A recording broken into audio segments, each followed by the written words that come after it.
After a break of several weeks, the Partygate affair about banned lockdown parties by British Prime Minister Boris Johnson has returned to London's political agenda. Downing Street denied a report over Easter weekend that Johnson allegedly initiated the celebration at his office, gathering colleagues and pouring drinks at an event investigated by police. On Tuesday, when the UK Parliament returned from Easter recess after, I filmed this unfortunately, a statement from the head of government was expected in the House of Commons. Johnson received a police fine last week for one of the parties. This makes him the first incumbent Prime Minister to break the law, or Crime Minister.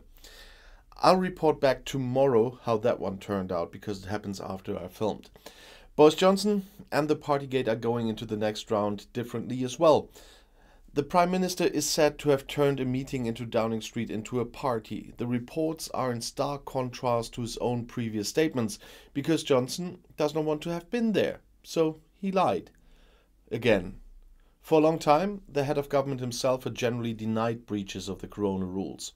Penalties were also recently imposed on himself, and Johnson then had to backtrack and half-heartedly admitted his own mistakes.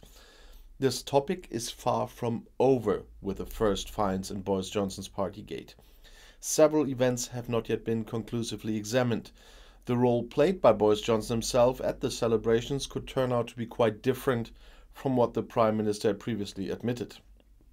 It's all about his credibility again. Well, for me he has zero, but still. There is new momentum in the Partygate around Boris Johnson. The opposition Labour Party said new publications would indicate that the British Prime Minister had initiated one of the lockdown parties at 10 Downing Street himself. And this is quite explosive, because Johnson himself had previously denied his general participation in the event. But according to The Guardian, which cites the opposition, a gathering the year before last only turned into a farewell party when Johnson himself began serving drinks. The meeting in November 2020 raises a question.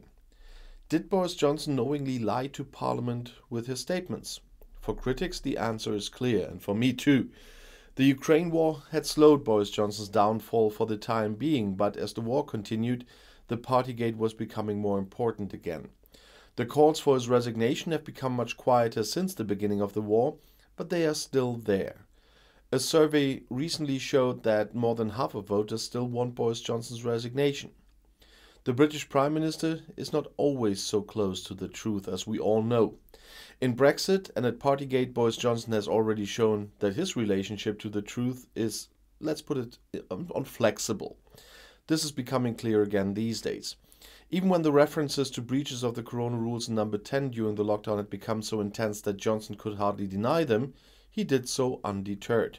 For a long time, Boris Johnson refused to admit breaches of the corona rules in the Partygate, and now he has only moved away from his approach to the, let's say, bare minimum. The head of government recently accepted a penalty notice against him in Partygate and apologized for the mistakes he had made. It is questionable how much the apology is worth. Well, there was no alternative for him then. Britain's Prime Minister said in his defense that the relevant gatherings to mark his birthday in June 2020 lasted less than 10 minutes. He still does not consider resigning, but rather states that he wants to fulfill his mandate. The head of government had repeatedly denied his participation in events or put his own role into perspective. The apologies all seem half-hearted. And hardly a day goes by without a message from British Prime Minister Boris Johnson. Recently, however, the head of government has not only polarized in the Partygate. The opposition is currently appalled by Johnson's plans to send refugees to Rwanda, and various associations are also up in arms. Amnesty International, for example, referred to Rwanda's human rights record. Johnson's plan include taking male refugees to Rwanda to await a decision on their asylum application.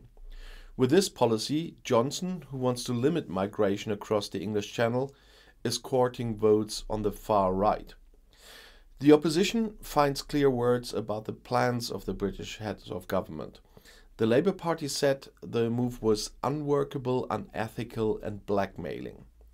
Detention action said those affected are likely to face indefinite detention under a government notorious for, violently persecuting dissidents.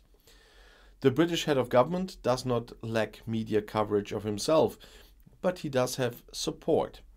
Boris Johnson continues to create extremely turbulent times in British politics, and the Partygate continues. I just want to add one thing about the Rwanda thing, because Johnson's friends or some trolls try to spread news here to distract from this and then blame it on other countries as well. And I always had to laugh when I read in the comments that Germany is sending them to Rwanda the same way Johnson does. No, what is considered in Germany for a long time is to open up centers at the places in Africa where many refugees arrive, where they can apply for asylum already and be processed there before they continue the travel. But there are discussions, there's not a decision at all, and more importantly, nobody is flown anywhere from Germany after he arrived, especially not in some authoritarian state, to wait the decisions there. Whoever arrives in Germany will wait for his decision in Germany.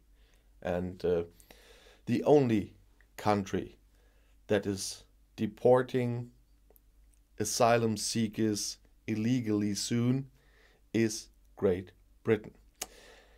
And I'll see you in my next video. Bis gleich.